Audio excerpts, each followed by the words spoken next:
So for this project, we're going to be working on a landscape.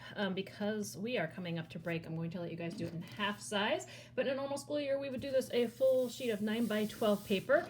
You can work either horizontally or you could work vertically. That's your choice. But for this particular project, we're going to half that size. So we're going to fold your paper in half. Okay. Like that. And then you're only going to be using half your paper. Could be vertically again or horizontal depending on your photo. I picked a vertical photo, so I'm going to move my camera a little bit. You can see more of my paper all together. And the first thing I need to do is sketch out my landscape that I picked. So in my particular landscape, I have some mountains and some trees and a river.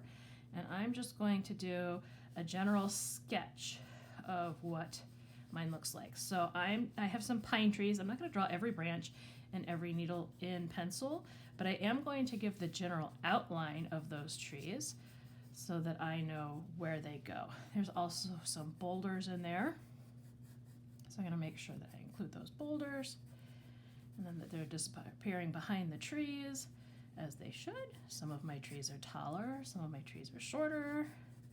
Some of them start higher up and have sticks the base of their trunks. Some really narrow trees. And then I have a whole bunch of tinier rocks back here. Another big boulder on the side.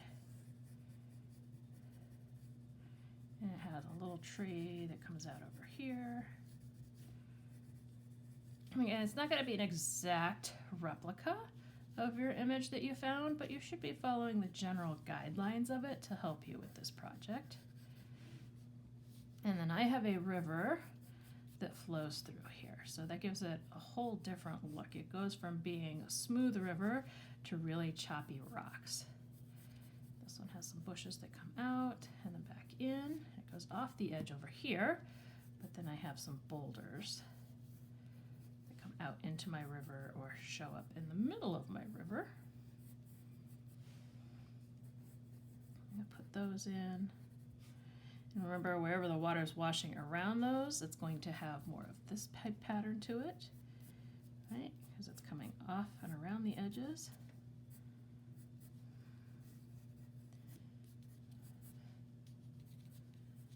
This river runs this way and hits a whole nother little waterfall hill here, so the direction changes, and that's important that I'm remembering that direction change when I go through and add my lines in, because my motion that I'm trying to show, the movement in this, changes in those areas. I have a little bush that comes out over here,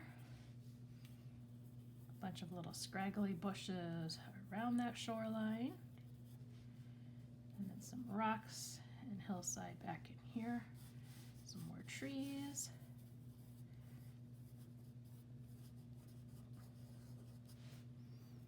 Some little rocks off on the shore over here, some more scraggly bush that shows up.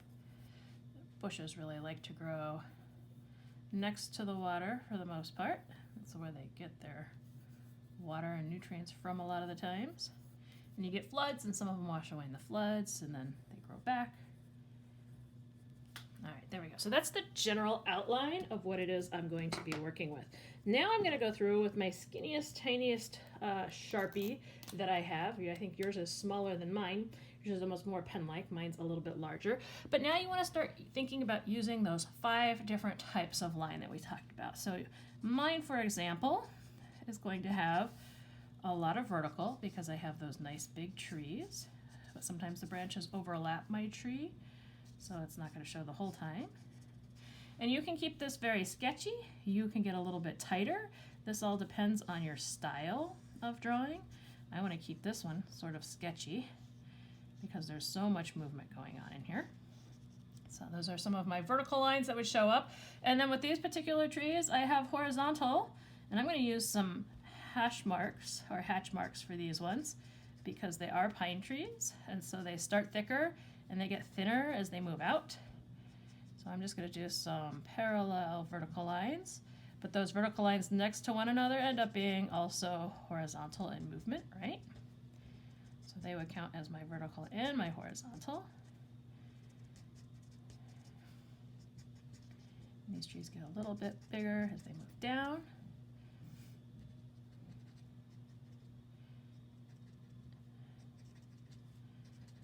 going to speed this part up for you.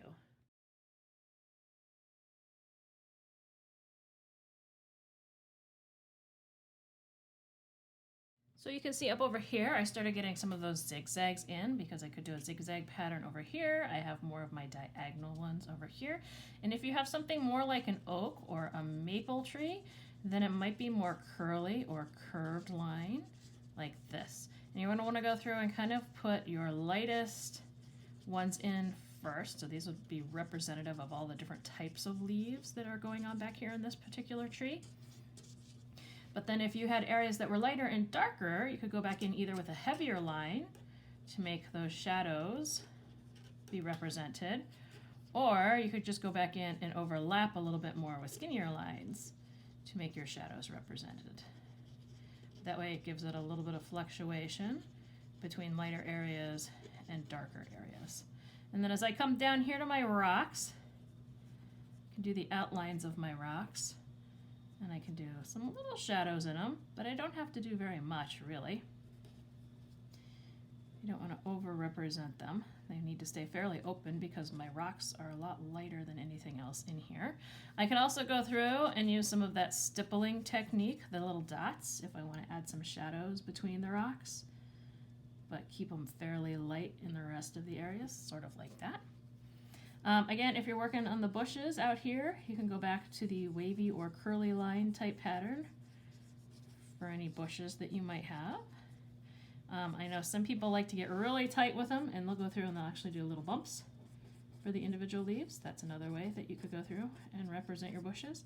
So thinking about the different directions and types of lines that you could use for this type of landscape project is mostly what this is about. So feel free to always, of course, get on the internet and look up line types, or you can look up contour line drawing landscapes. There's a lot of other ideas out there that you could borrow just by looking at them. And of course, we always have our student examples in the slideshow that you can refer back to and get some reference points for these. I'm going to keep these lines nice and smooth since they were in the water. And my water lines are going to be a lot like my pencil lines. They're going to come off of those individual little rocks that are there to show that motion and movement. Now, again, I can't go light to dark on these, but I can go thicker to thinner on them. So as I move away, I push harder, and then I push lighter and kind of scoop up the marker at the end, and it gets it a little bit thicker and thinner.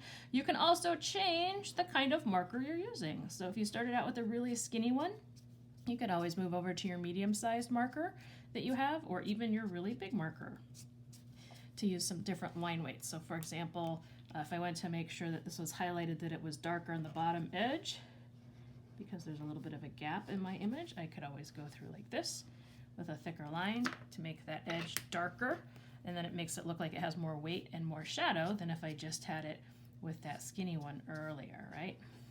All right, I'm going to speed this back up for you again so you can see how it finishes out.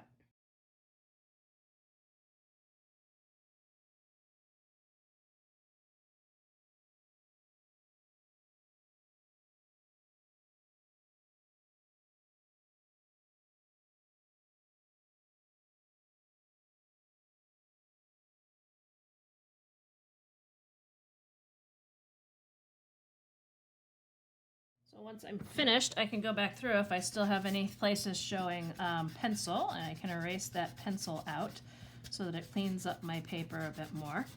I'm going to double check, make sure it looks like some things have value that we used, that hatching, cross hatching, zigzag, pointillism.